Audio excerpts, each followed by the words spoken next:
Hello guys, আসসালামু আলাইকুম। আমি আজকে রান্না করব গরুর মাংস। প্রথমে ফ্রাই প্যানটা বসিয়ে দিলাম, পরিমাণ মতো সয়াবিন তেল, পেঁয়াজ কুচি দিয়ে দিয়েছি 1 কাপের মতো, ওটা দিয়ে দিব। 2 চামচ রসুন পেস্ট দিয়ে দিব, 2 চামচ আদা পেস্ট দিয়ে দিব।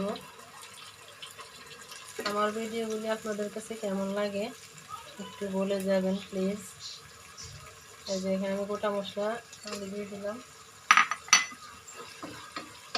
স্বাদ মতো লবণ অ্যাড করে দিব,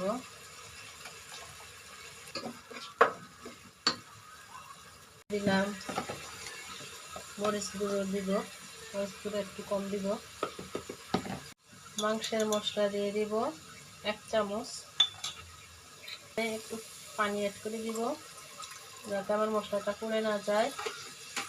আমার কুকিং ভিডিওগুলি দেখবেন আর হাই হ্যালো দিবেন, কমেন্টস করবেন, কেমন লাগে জানাবেন। এখন আমি মাংসগুলি দিয়ে দিব, পরিষ্কার করে ধুয়ে রেখেছিলাম। মাংস অনেকেরই ফেভারিট, যেভাবে রান্না করেন না কেন গরুর মাংস টেস্টি। বাচ্চারা মাছ খেতে চায় না, এই মাংস রান্না করলে একটু খাবে।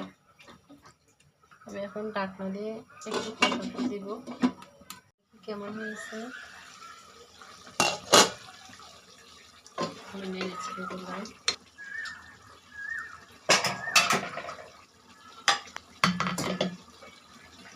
এখন আমি এখানে আলুগুলি দিয়ে দিচ্ছি, ওটা দিয়ে দিলাম।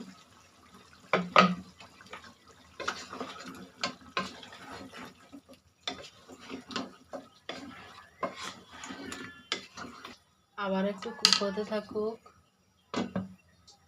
দিয়ে দিলাম 2টা টমেটো কুচি করে দিয়েছি, একটু সানো হবে। মাংসটা কেমন হয়েছে সবাই জানাবেন। সবাই ভালো থাকবেন।